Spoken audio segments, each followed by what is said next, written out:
Hey you guys, welcome back to You Are What You Think TV. Today's video is dedicated to living your truth. What does that mean? What do you think I mean?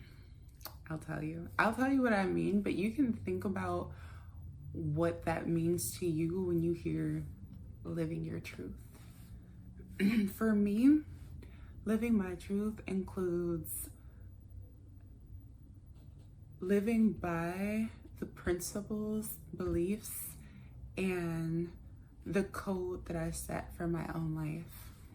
And I'll give you some examples. If I am someone who believes that others should be of service to others and help when you can, then I also live by that principle when it comes to being of service to friends, family, etc. And I'm kind of one of those people who, if I want you to do something for me, or I ask you for a favor or something like that, 9 times out of 10, I'd be willing to do the same for you. I'm one of those people. Like, I feel like it's a very realistic space to exist in, because sometimes you'll catch people asking friends, family, whomever, to do things that they wouldn't even be willing to do for them. And I'm one of those people, I'm like, there's 2 sides of a coin. If I'm asking you to do something for me, I would like to believe that if the scenario was switched, that I also wouldn't mind doing that very same thing for you.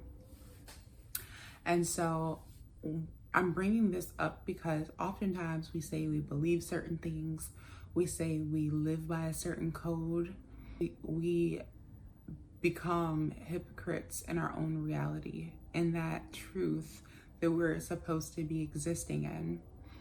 And I'm bringing this up because I feel like part of being authentically yourself, part of honoring who you are or who you claim to be, is super important and is in complete correlation with living your truth.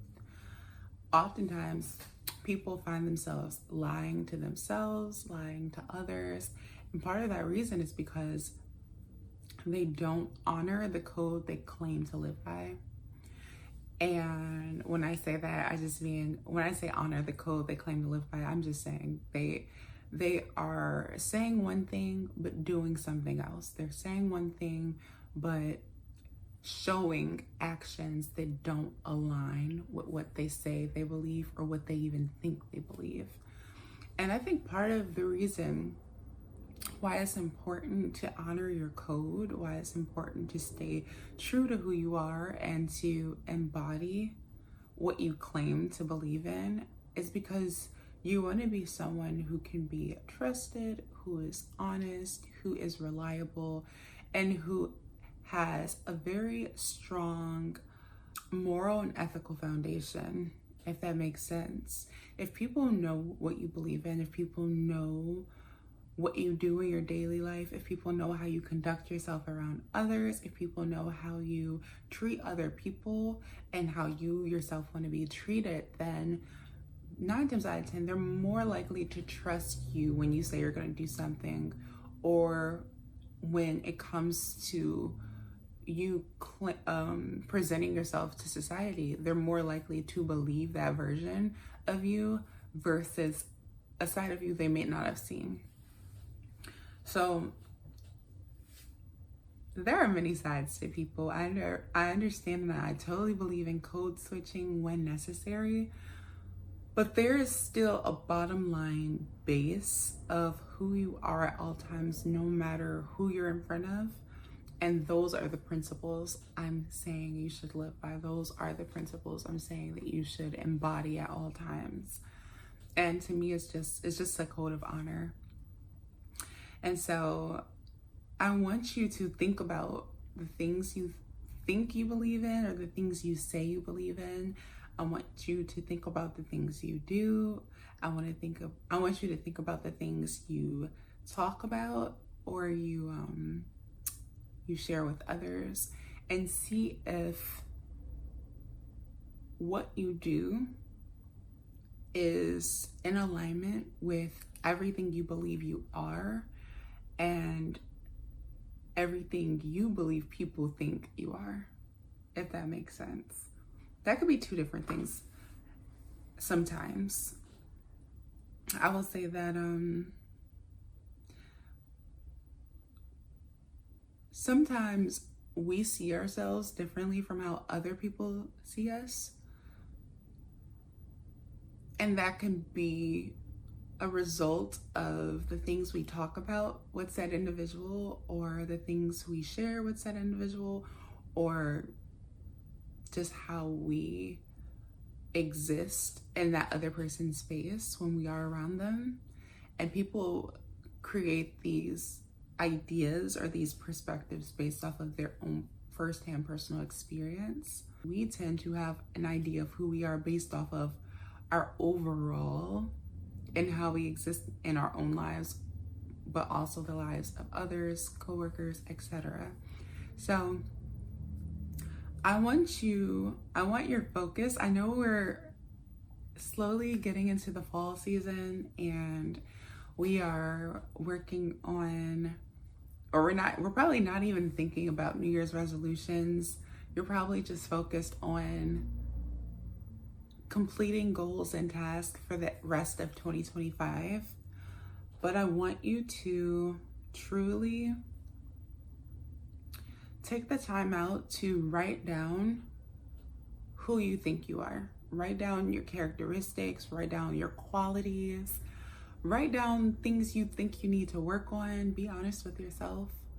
And then on the other side of the paper, I want you to write down the things you've done and write down the things you have said. Now, these are past tense. I understand that you're probably like, but just because I did it in the past, this is not who I am now.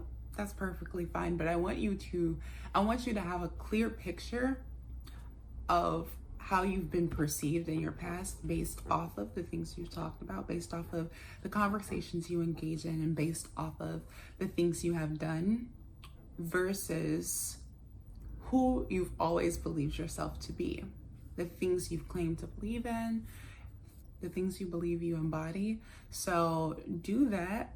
And then on an entirely different sheet of paper, I want you to really think about who is it that you want to be going forward. What qualities do you want to embody? What kind of character do you want to have, or how do you want to be perceived by others? And then think about the things you need to do in order to bring that version of yourself into reality. Sometimes we have to look at things on paper extremely crystal clear so that we can have that undeniable, sometimes difficult truth to look at, to know for a fact what we're dealing with when it comes to how we're perceived versus how we think we are. And while it's extremely possible for you to embody good qualities and a certain aesthetic that you may want to have, you have to also come to terms with who you have been and how you are perceived in order to be able to change and to become better, if that is something you desire. So this video is just kind of like a self-reflection or self-reflective exercise. And I want you to take your time and do this probably before you go to sleep would be a great time. And if you think about the past, you can think about the past 10 years, but I think the past 5 years is way more realistic just because we're constantly changing, and I will find it hard to believe that you are the same person from 10 years ago to a T. You know what I mean? People change without even knowing it sometimes, and it may not be in a way that's easy for you to see, but if you ask a friend of yours or family member, they can probably point out how you've changed in 10 years, even though you may not be able to see it. So I want you to think about that. I want you to work on that exercise within the next week. and really come to terms with who you want to be and how you want to be perceived, because I know you've probably heard this before. Our image is important depending on what space you want to exist in and the kind of impact you want to have in this world and in your social circle. So please be mindful of who you have been, but also who you want to become, and work on embodying the characteristic traits and qualities you want to perfect, or not perfect because perfection is impossible, the characteristic traits and qualities you want to work on so that you can be the very person you think you've always been. All right, guys, that concludes my video. Hopefully you guys enjoy it. Please give me a thumbs up. Let me know in the comments section down below. Did you enjoy this exercise? And until next time, everyone, be well.